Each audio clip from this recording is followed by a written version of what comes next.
في البدء كان الكلمة والكلمة كان عند الله وكان الكلمة الله.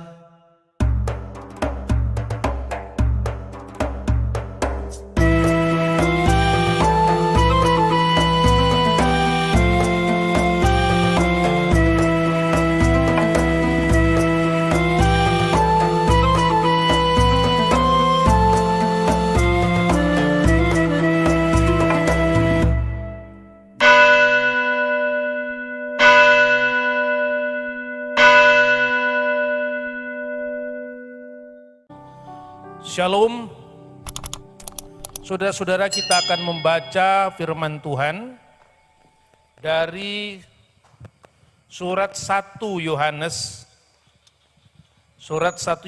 pasal 4, ayat 1 sampai dengan ayat 6, demikian firman Tuhan.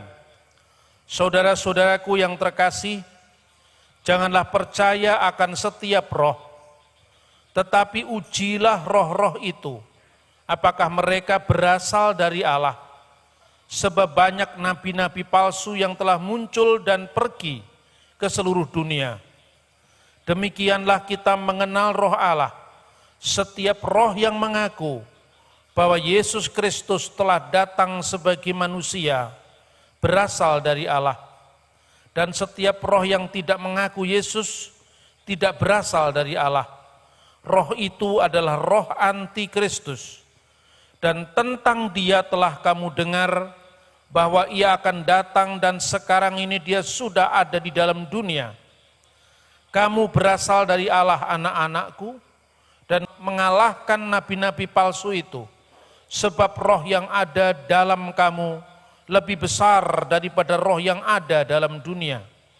Mereka berasal dari dunia, sebab itu mereka berbicara tentang hal-hal duniawi dan dunia mendengarkan mereka. Kami berasal dari Allah. Barang siapa mengenal Allah, ia mendengarkan kami. Barang siapa tidak berasal dari Allah, ia tidak mendengarkan kami.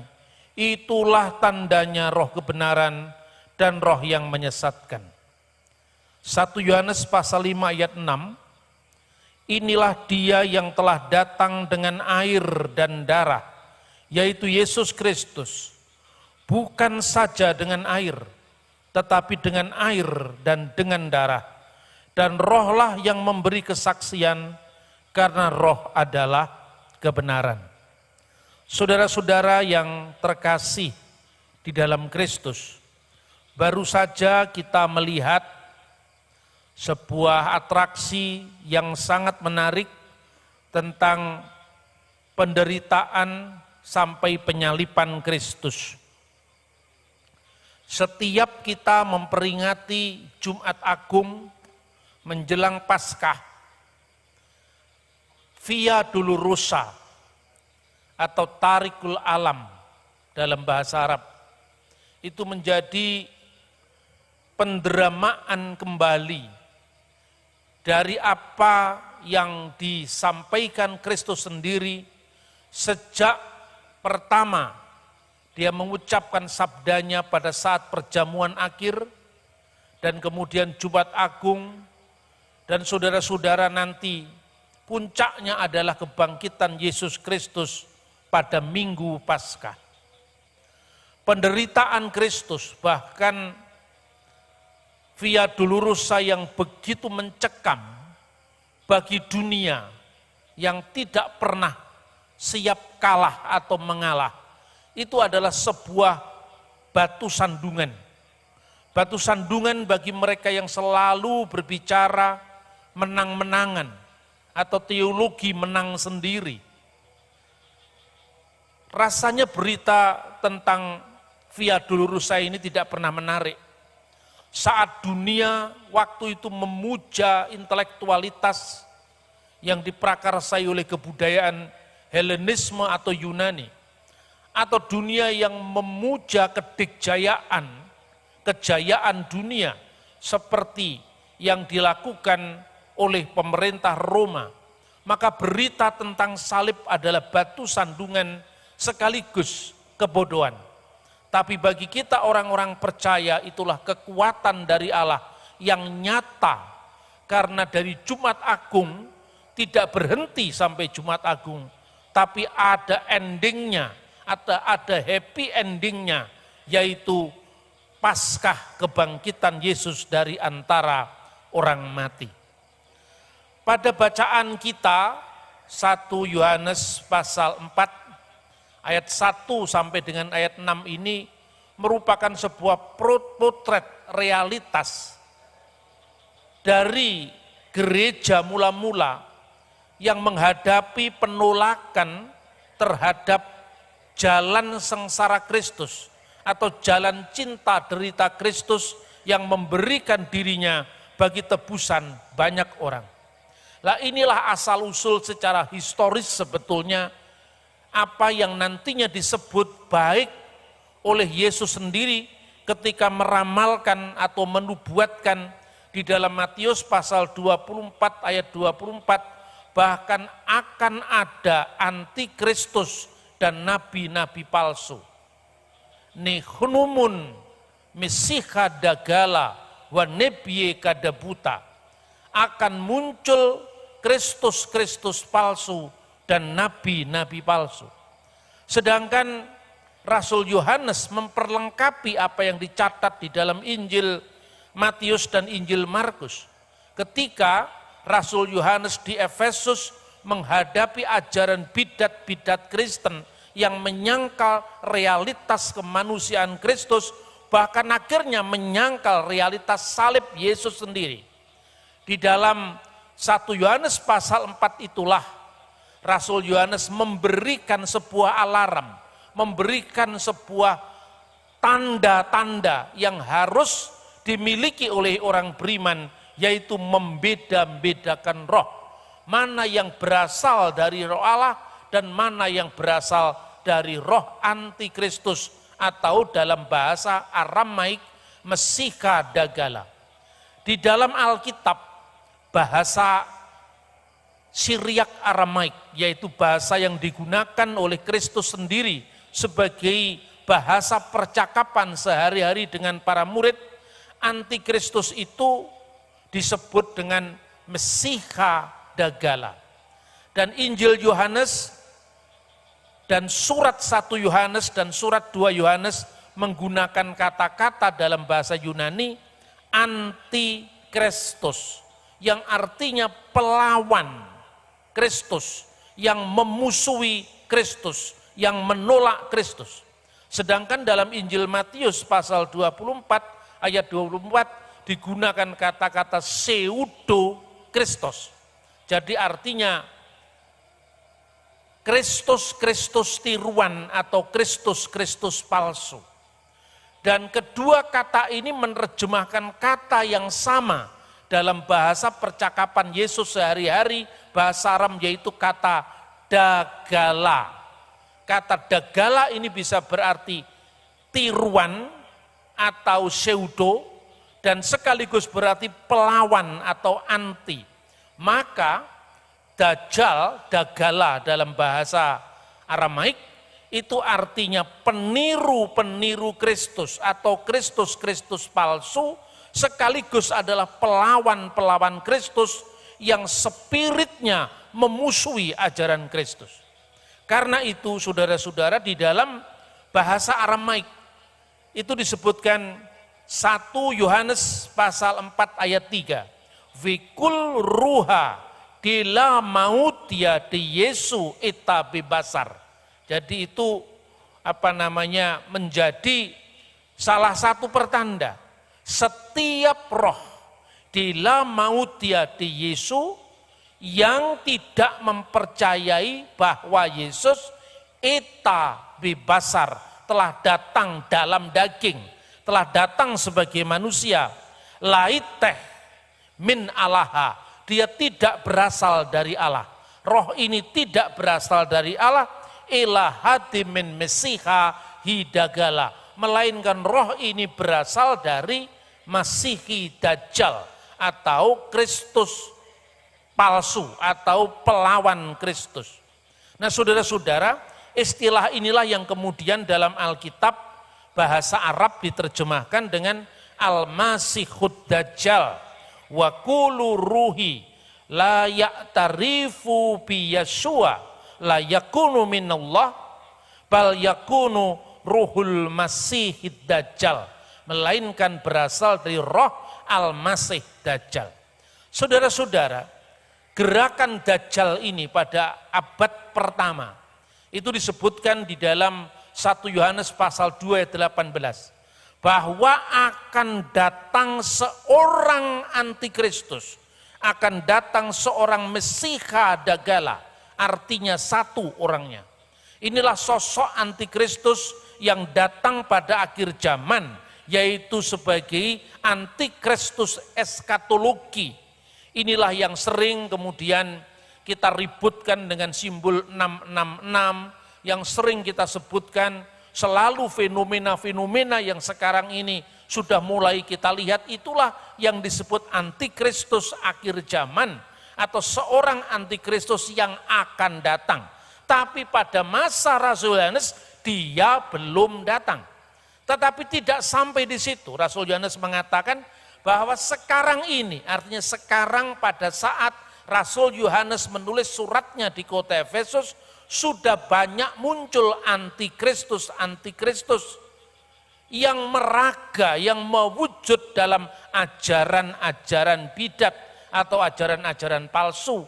Karena itu dikatakan dia berasal dari kita. Maksudnya antikristus historis itu berasal dari Kristen.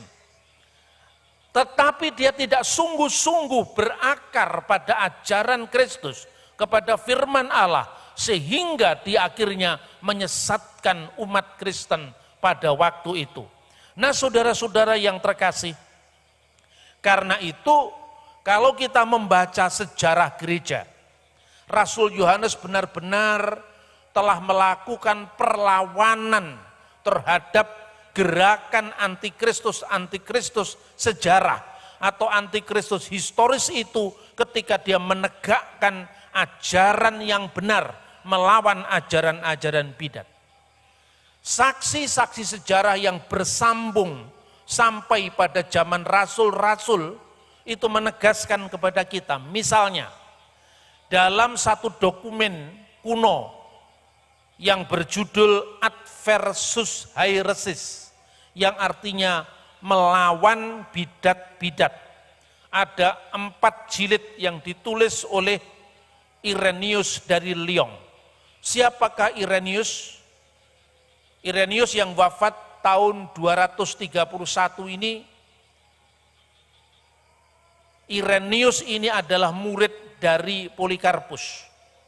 Polikarpus adalah murid dari Yohanes.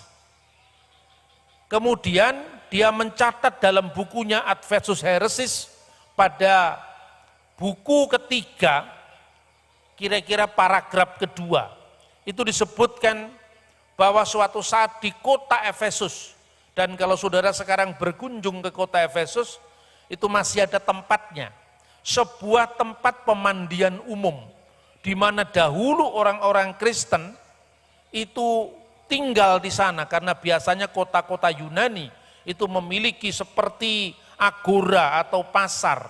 Lalu di situ juga ada kamar mandi umum atau tempat di mana orang-orang yang datang ke kota itu selalu menggunakannya. Dan suatu saat katanya Rasul Yohanes melihat seorang penyesat yang namanya Kerintus. Dan ini tolong dibedakan dengan Korintus yang adalah nama kota. Kerintus dan juga ada lagi bidat yang lain namanya Korpokrates. Kerintus ini khusus terang-terangan melawan ajaran dari Yesus yang disampaikan oleh Rasul Yohanes. Padahal Yohanes itu adalah saksi mata. Dia adalah murid yang dikasih Yesus. Dia termasuk 12 rasul. Sementara Kerintus itu adalah orang luar yang kemudian menjadi Kristen, mengaku diri Kristen, tapi membawa ajarannya sendiri tanpa di cross check dengan mata rantai sejarah yang dibuktikan seperti yang dilakukan oleh gereja ketika menghadapi para bidat itu. di mana Irenaeus dapat membuktikan ajarannya dari gurunya, yaitu Polikarpus dari Smyrna, salah seorang dari pemimpin jemaat atau episkopos dari 7 jemaat yang diceritakan dalam kitab Wahyu, sedangkan Polikarpus sendiri adalah murid dari Rasul Yohanes. Jadi ada sambungannya. Dulu tahun 2000-an saya menulis buku Religi dan Religiositas Bung Karno. Orang bertanya kepada saya, bagaimana Pak Bambang bisa menulis buku ini, sementara Pak Bambang tidak pernah bertemu dengan Bung Karno, karena zaman kita berbeda. Saya katakan, ya, saya berjumpa dengan para saksi mata. Saya berjumpa dengan Mr. Nakajima, yang adalah sahabat Bung Karno yang waktu itu masih hidup, tinggal di Owarai, Jepang. Saya bertemu dengan Ruslan Abdul Ghani, yang disebut juru bicara Manipol Uzdek, sahabat sekaligus murid Bung Karno. Saya bertemu dengan saksi mata Ibu Hartini yang adalah istri Bung Karno. Lalu tulisan saya yang saya ambil dari berbagai narasumber, termasuk Pak Sabam Sirait, tokoh Kristen yang juga dekat dengan Bung Karno pada masa mudanya, itu kemudian saya rangkai, saya tuliskan sebagai sebuah fakta sejarah bagaimana kedekatan Bung Karno dengan Injil Perjanjian Baru, bagaimana keakraban Bung Karno dengan The Gospel of Hinduism yang disebut Bhagavad Gita. Bahkan kadang-kadang dia lebih sering mensitir Injil dan Bhagavad Gita di dalam pidato-pidatonya. Lalu saya cross check satu-satu, apakah apa yang saya tulis ini benar atau tidak. Dan para saksi sejarah itu mengatakan, ya benar, karena saya pernah mengalaminya.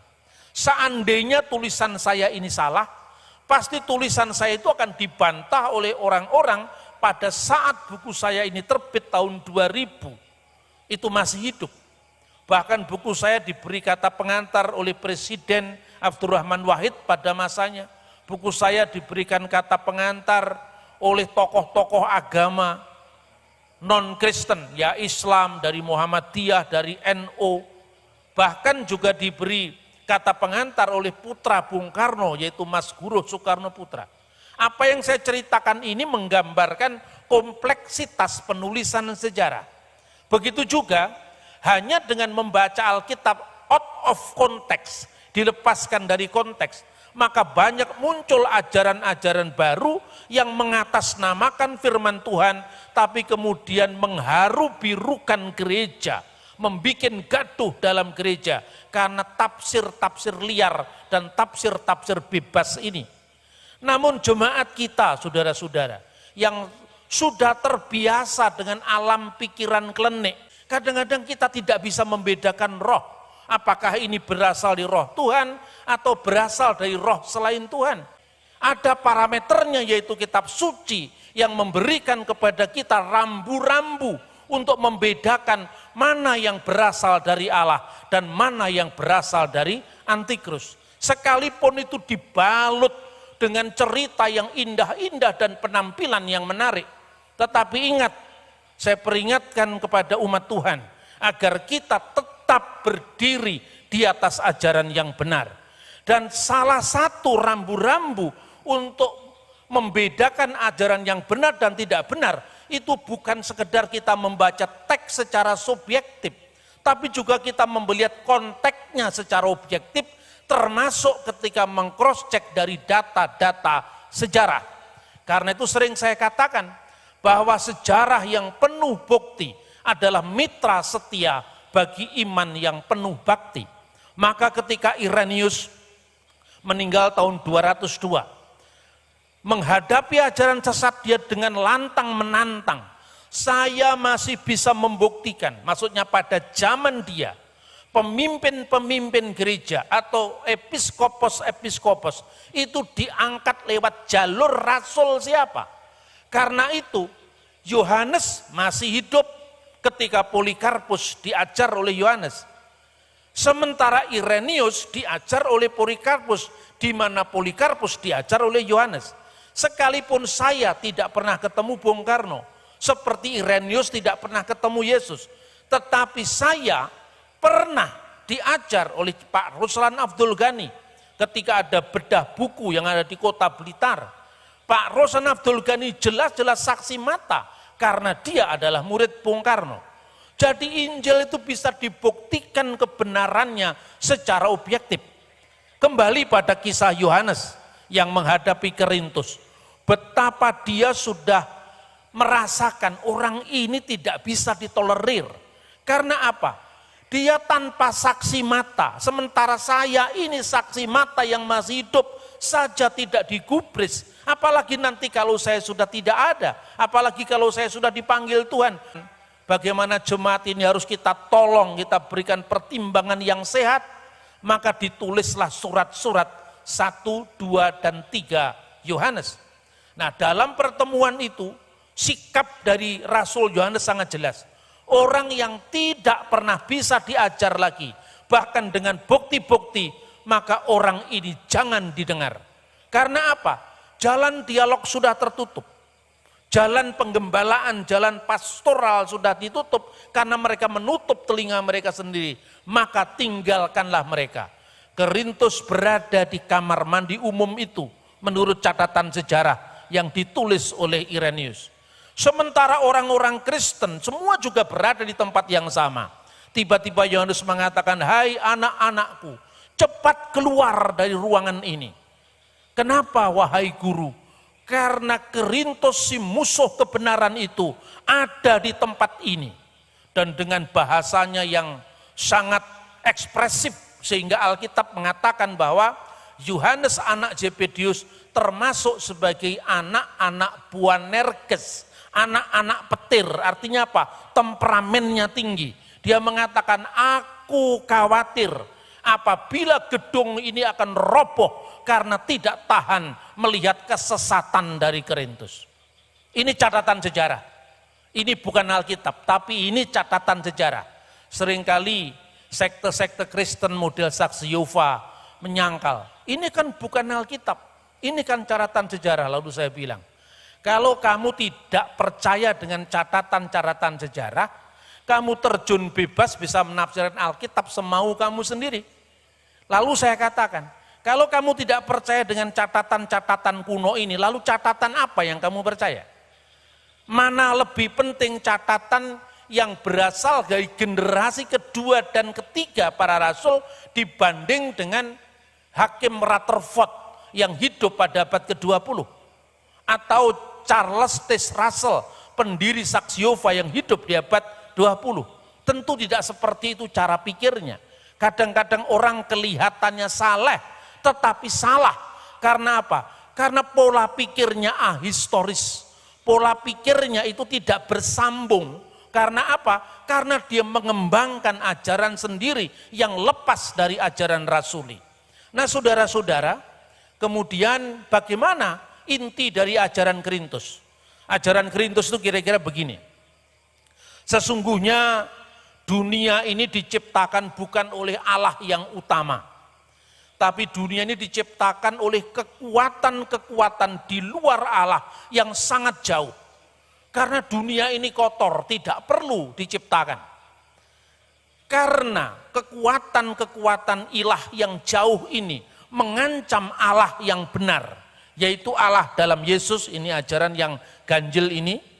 Maka karena Allah yang dalam Yesus terancam oleh ilah-ilah lain yang jauh, yang menciptakan kosmos, yang menciptakan dunia ini, maka Allah yang benar itu kemudian mengutus nous. Nous itu adalah jiwa abadi yang dinamakan putra sulungnya, Yesus Kristus datang ke dunia. Yesus Kristus datang ke dunia mengambil tubuh seorang manusia, bukan lahir dari Roh Kudus, tetapi hasil dari hubungan wajar antara Maria dan Yusuf. Kemudian dia memisahkan bahwa Yesus itu tidak selamanya Kristus. Makanya Rasul Yohanes mengatakan dalam pasal 5 ayat 6 tadi, inilah dia yang datang dengan air maupun dengan darah. Dia tidak sekedar datang dengan air, tapi dengan air dan dengan darah. Apa maksudnya? Datang dari air itu artinya Yesus yang dibaptiskan oleh Yohanes Pembaptis. Dan di situ dinyatakan engkaulah anak yang kukasihi oleh Allah Bapa. Tetapi hanya itu, Yesus menjadi Kristus karena Roh Maha Besar yang disebut Kristus, yang diutus oleh Allah yang benar tadi, hinggap kepada Yesus, manusia pada saat pembaptisan. Dan kemudian pada saat Yesus disalibkan, Roh Maha Besar itu meninggalkan kemanusiaan Yesus, dan Yesus akhirnya disalibkan. Maka penyalipan ini tidak bisa menyentuh Kristus, tetapi hanya menyentuh tubuh Yesus Kristus. Tidak menyentuh Sang Kristus yang abadi, yang tidak bisa mati, yang tidak bisa dicederai, tapi manusia yang terlepas dari Sang Kristus, Roh Maha Besar itu. Maka dikatakan bukan hanya dengan air, yaitu pada saat dibaptis, tapi juga dengan darah pada saat penyalipan, pada saat Via Dolorosa. Karena Yesus akan selama-lamanya menjadi Kristus, bukan hanya pada saat dia dibaptis, tapi juga pada saat dia mengalami jalan sengsaranya di kayu salib. Kristus tidak bisa dipisahkan dengan Yesus. Itulah penegasan ajaran gereja. Makanya di dalam 1 Yohanes pasal 2 ayat 22 lebih tegas lagi. Rasul Yohanes mengatakan dalam bahasa Aram, menurut teks Pesita, Alkitab bahasa Aram, itu dikatakan Manu Dagala. Siapakah Dajjal itu? Siapakah antikristus itu? Ela in eina dekapar di Yasua lahua masiha hadahu mesiha dagala.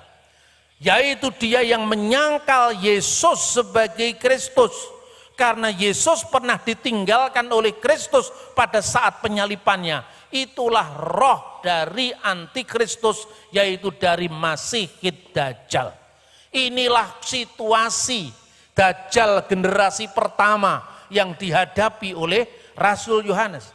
Kemudian pada generasi berikutnya lagi, Korintus sudah meninggal, Korpokrates sudah mati, Rasul Yohanes pun sudah dipanggil oleh Tuhan. Rasul Yohanes punya murid namanya Polikarpus, yang menjadi pemimpin gereja di Smyrna, salah satu dari 7 jemaat dalam kitab Wahyu. Polikarpus itu meninggal tahun 156.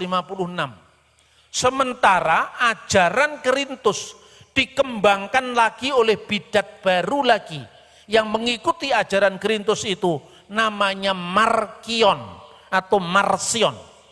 Marsion ini lebih luar biasa lagi, karena dia punya aset yang banyak, dia pedagang pengusaha kapal, yang kapalnya mondar-mandir dari Alexandria menuju Roma, dan banyak jalur-jalur yang dia kuasai karena uangnya yang sangat banyak. Lalu dia merevisi perjanjian baru. Dia melakukan langkah yang kurang ajar, yaitu mengobrak-abrik kanonnya para rasul. Karena itu dia mendasarkan pada ajaran gurunya si Korintus tadi. Dia melihat Injil Matius lebih ekstrim lagi daripada gurunya. Kristus tidak pernah datang sebagai manusia, tapi hanya menyamar sebagai manusia. Maka ajaran Markion itu disebut dengan ajaran doketisme. Doketisme itu asalnya kata dokein. Dokein artinya tampaknya, samar-samar saja dia menjadi manusia. Saya katakan tadi kurang ajarnya Korintus itu. Injil Matius dibaca sama dia. Begitu dia melihat Biblos Genesios Yesus Kristus, inilah buku silsilah tentang Yesus Kristus. Ini tidak cocok dengan ajaran saya. Karena Yesus tidak benar-benar jadi manusia, maka tidak mungkin dia punya silsilah. Injil Matius dia buang. Baca Injil Markus, melihat bahwa Yesus dibaptis oleh Yohanes Pembaptis, dan di situ dinyatakan bahwa dia adalah anak Allah. Dia baca lagi, ini tidak cocok. Injil Markus pun dibuang. Injil Yohanes apalagi, karena Injil itu ditulis oleh Rasul Yohanes yang sangat memusuhi ajaran gurunya yang namanya Korintus. Tinggal Injil Lukas. Injil Lukas dia baca pasal 1, pasal 2, pasal 1, pasal 2 kok ada cerita kelahiran Yesus dari seorang perawan. Padahal Yesus tidak benar-benar jadi manusia. Yesus hanya menyamar jadi manusia. Pasal 3 dia melihat silsilah Yesus, lah ini lagi penyakit ini katanya. Dibuanglah pasal 1, 2, 3, hanya pasal 4 sampai pasal 22 yang diambil sebagai buku dan dinamakan The Gospel of Markion. Lalu kisah para rasul dan surat-surat Paulus diterima karena surat-surat Paulus hanya bicara tentang problem jemaat. Surat-surat Paulus tidak berbicara tentang Yesus historis, Yesus sejarah sebagaimana setegas yang ditulis oleh keempat Injil. Alhasil dia menghasilkan kanon yang disebut kanon Markion. Karena gereja perjanjian baru diobrak-abrik oleh bidat ini, maka muncullah apa yang disebut dengan kanon Muratori yang menegaskan, hei Markion, kitab suci ini milik saya, ini warisan rasuli saya, apa hakmu untuk mengobrak-abrik kitab suci? Makanya mulai muncul kanonisasi perjanjian baru. Nah itulah ajaran Markion. Setelah Markion muncul lagi seorang bidat yang namanya adalah Basilides. Basilides ini tinggal di Alexandria antara tahun 117 sampai tahun 138. Dia mengajar di mana-mana dan ajarannya itu lucu juga. Dia mengatakan karena Yesus tidak pernah benar-benar jadi manusia, Sang Kristus tidak pernah benar-benar jadi manusia, maka tidak mungkin Yesus disalib. Karena yang disalib itu kan darah dan daging. Dia hanya makhluk roh, makhluk bayangan. Mirip ajaran saksi Yehova, Yesus itu bangkit sebagai makhluk roh. Makhluk roh itu tentu tidak bisa disentuh oleh paku, tidak bisa disalib, tidak bisa mati.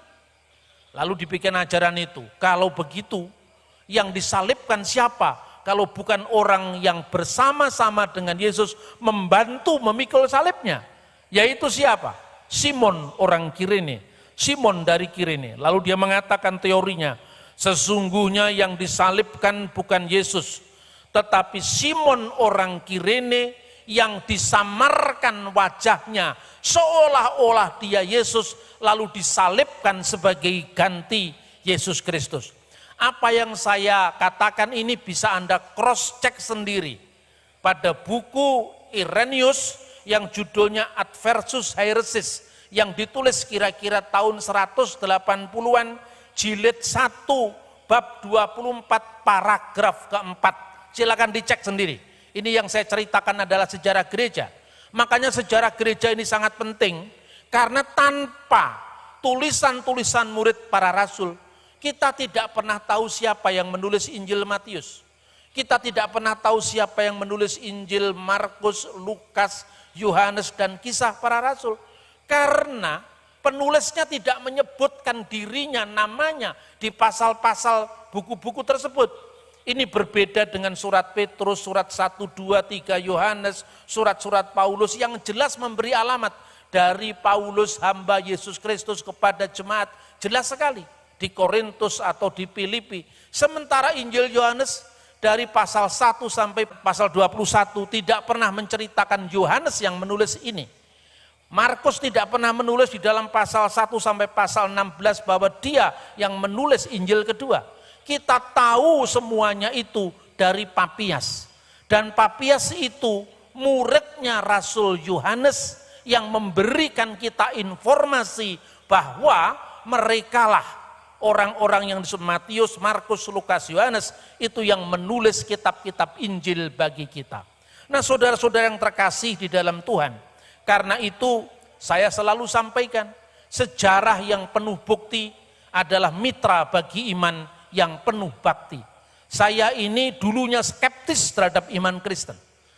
Tetapi Tuhan memberikan saya bukti-bukti. Mungkin saya ini kalau di dalam Alkitab ciri khasnya Thomas.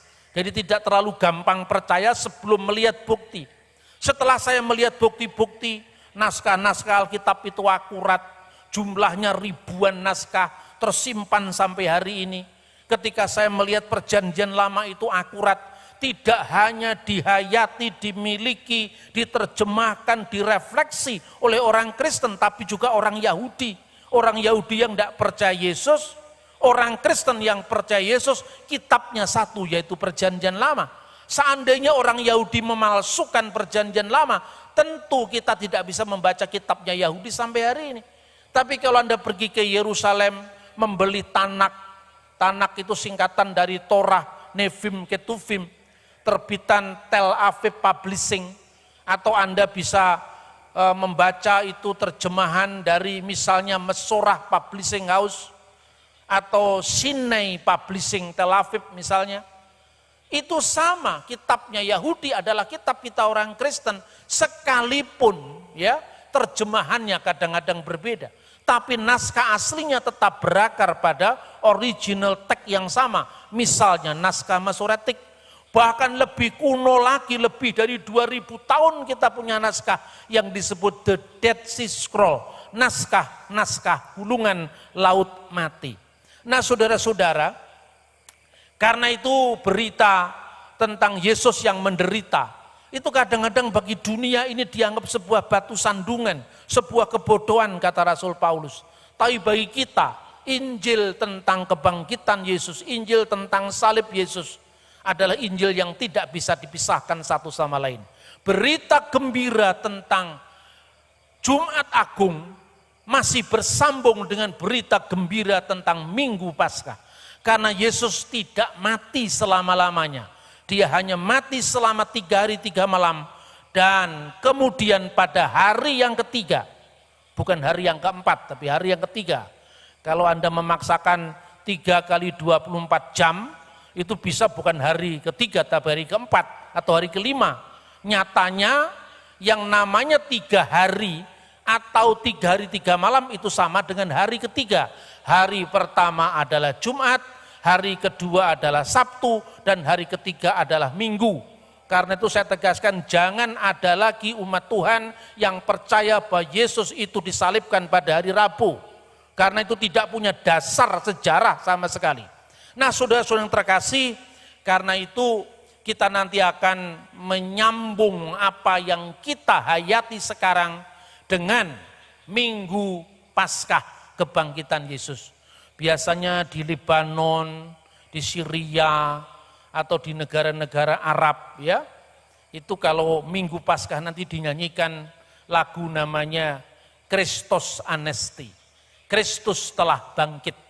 Kira-kira bahasa Yunaninya begini, Christos Anesti ek nekron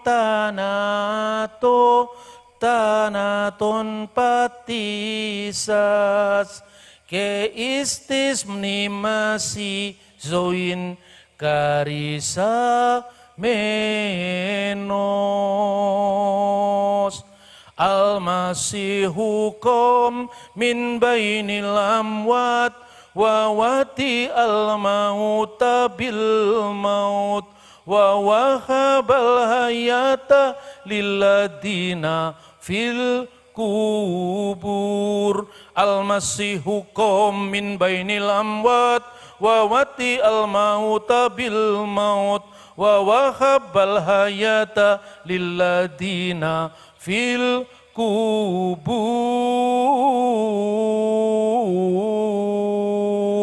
Kristus telah bangkit dan dengan kematiannya dia telah menginjak-injak maut dan memberikan hidup bagi orang-orang yang berada di dalam kubur.